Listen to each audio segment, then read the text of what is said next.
Good morning to the ones who are listening to us. Today, I, Sthiti Salawat, and I am Bhavika Meena from Priyam Shri Kendriya Vidyalaya number 1 Jaipur, here to present our school innovation marathon project. Thanks to our guide teacher, Mr. R.S. Meena sir. So the theme that we are working on is agriculture and rural development. Focus area is rural development. Title of our project is a process-based solution for stubble burning. What is stubble burning? The practice of intentionally setting fire to the straw stubble that remains after grains. So basically ये होता है कि जब हम crops grow कर लेते हैं उसमें से जो अनाज होता है उसको निकाल लेते हैं तो बाकी जो रूखी सूखी घास बच जाती है तो उनको stubble कहते हैं.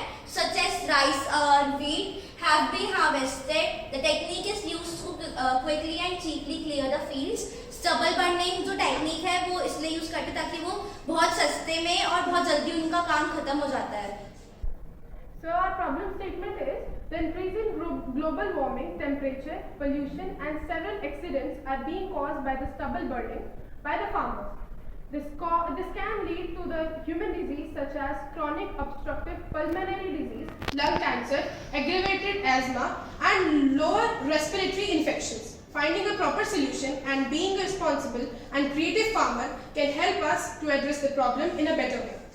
इसमें हमने किया है कि जब स्टबल बर्निंग यानी जब हम उन रूखी सूखी घासों को जलाते हैं तब उससे ग्लोबल वार्मिंग बढ़ती है, टेम्परेचर बढ़ता है, पोल्यूशन ज़्यादा होता है और उस पोल्यूशन की वजह से हम एक्सीडेंट्स भी बहुत फेस करते हैं.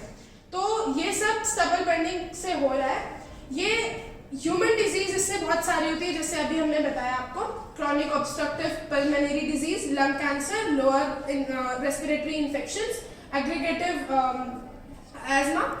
अब इसमें अगर हम एक प्रॉपर सोल्यूशन फाइंड करेंगे तो ये जो चीज़ें हमने अभी डिस्कस की कि ग्लोबल वार्मिंग और पोल्यूशन ये सब को रोका जा सकता है.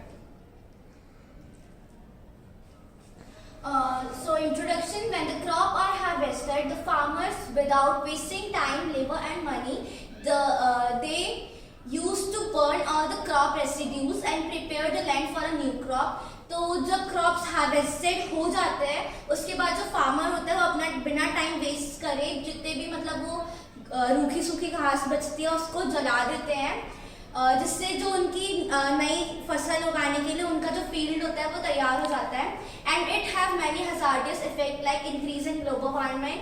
जैसे थोड़ी देर पहले स्तुति दीदी ने भी बताया था कि इससे बहुत सारे हजार्डियस इफेक्ट्स हो रहे हैं जैसे ग्लोबल वार्मिंग में इफेक्ट बढ़ रही है, उससे टेम्परेचर बढ़ रहा है और पॉल्यूशन भी बढ़ रहा है और ह्यूमन इलनेस भी बहुत हो रही है. The problem is face mainly by the people of area including Punjab, Haryana, Delhi and the areas near them. So जो ये स्टबल बर्निंग प्रोसेस है ज़्यादातर यूज होती है पंजाब, हरियाणा, दिल्ली में, जिस वजह से जो उनके आसपास के एरिया हैं उसमें भी बहुत प्रॉब्लम हो रही है पीपल्स को. Effects of stubble burning. The effects of the stubble burning are as follows. The hazardous health issues in humans such as lung cancer, aggravated asthma, etc. So जैसे कि pollution, जैसे stubble burning से pollution काफ़ी बढ़ रहा है और उससे human diseases हो रहे हैं जो हमारे lungs को काफ़ी नुकसान पहुंचा रहे हैं. And because of the pollution, the drivers can't see the traffic on the roads clearly as it is causing dangerous accidents. तो इसमें जो है पोल्यूशन की वजह से जो ड्राइवर्स होते हैं वो रोड को क्लियरली देख नहीं पाते और जिससे एक्सीडेंट्स काफ़ी ज़्यादा हो रहे हैं. This can lead to crop failure. तो इससे क्रॉप फेलियर भी हो सकता है. So there are some helpful effects too कि ये बहुत चीपर और टाइम सेविंग बहुत होता है इसलिए लोग जनरली फार्मर्स इसको यूज़ कर लेते हैं और इसमें जो पेस्ट और वीड्स होते हैं वो मर जाते हैं ताकि उनको ज़्यादा यूज़ ना करना पड़े. और ये नाइट्रोजन टाइप जो रूट्स के अंदर होता है उसको भी इंक्रीज करता है, रिड्यूस करता है. So the aims of our project is, in this we are aim to find a proper solution to a problem which affect the whole world. तो इसमें हम एक solution ऐसा ढूंढ रहे हैं जैसे stubble burning से पूरे वर्ल्ड में काफ़ी सारी प्रॉब्लम्स हो रही है तो हम ऐसे सोल्यूशन इसमें बताने वाले हैं जिससे काफ़ी प्रॉब्लम्स रिड्यूस हो जाए. To find the ultimate solution to the increasing population, global warming, the cause of several accidents. तो इससे काफ़ी सारे एक्सीडेंट्स हो रहे हैं पॉपुलेशन तो नॉर्मल है कि जितने लोग बढ़ेंगे उतने वो ये सब चीज़ें करेंगे एक दूसरे को देख के, और जो इससे ग्लोबल वार्मिंग भी बढ़ रही है।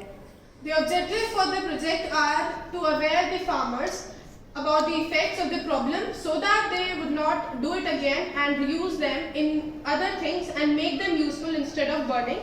तो इसमें हमने ऑब्जेक्टिव ये रखा है कि हम फार्मर्स को ज़्यादा से ज़्यादा अवेयरनेस प्रोग्राम्स लगाएं ताकि उनको पता चले कि अगर हम ये चीज़ करते हैं तो उससे क्या हार्मफुल इफेक्ट्स होते हैं।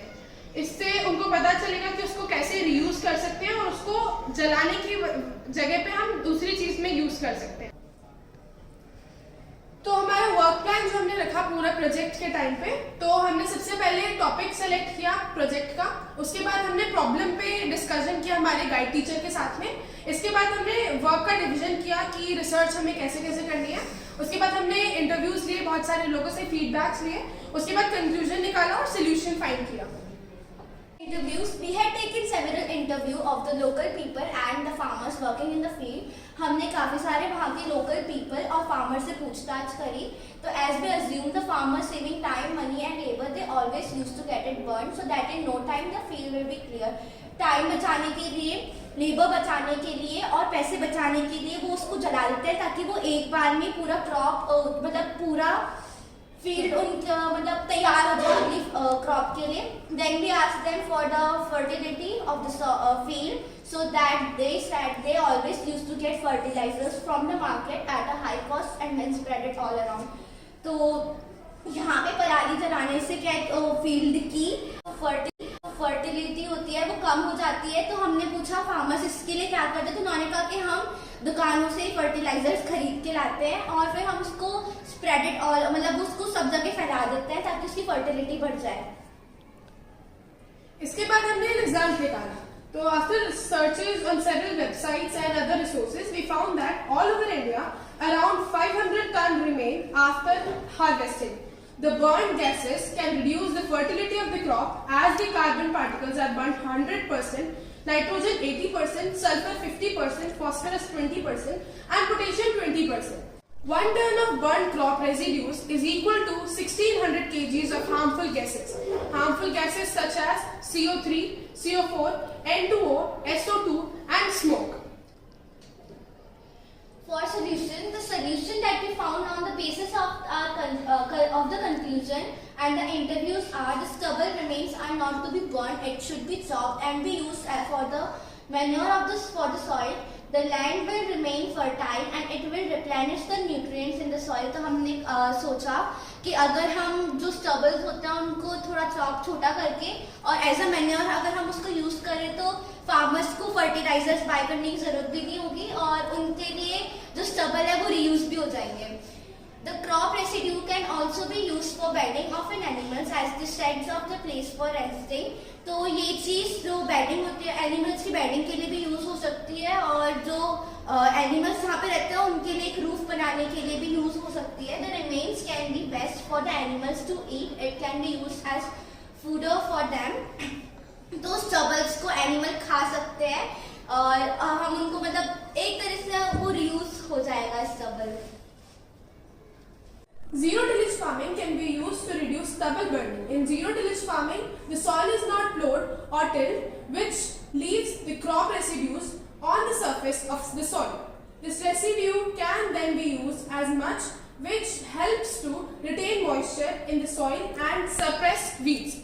इसमें ये होता है कि जीरो टिलेज फार्मिंग में जो सॉइल होती है उसको ना तो प्लो किया जाता है ना उसको टिलिंग उसकी की जाती है, उसको सिर्फ उसकी फ्रूट को निकाल कर उसको सिर्फ रख लिया, उसी को एज इट इज खड़े रहने दिया जाता है, उससे वो मैन्योर की तरह यूज हो जाता है और उसमें फिर जो वीड्स जो एक्सटर्नली उग जाते हैं वो भी काफी कम हेल्प करते हैं कि वो नहीं उगते।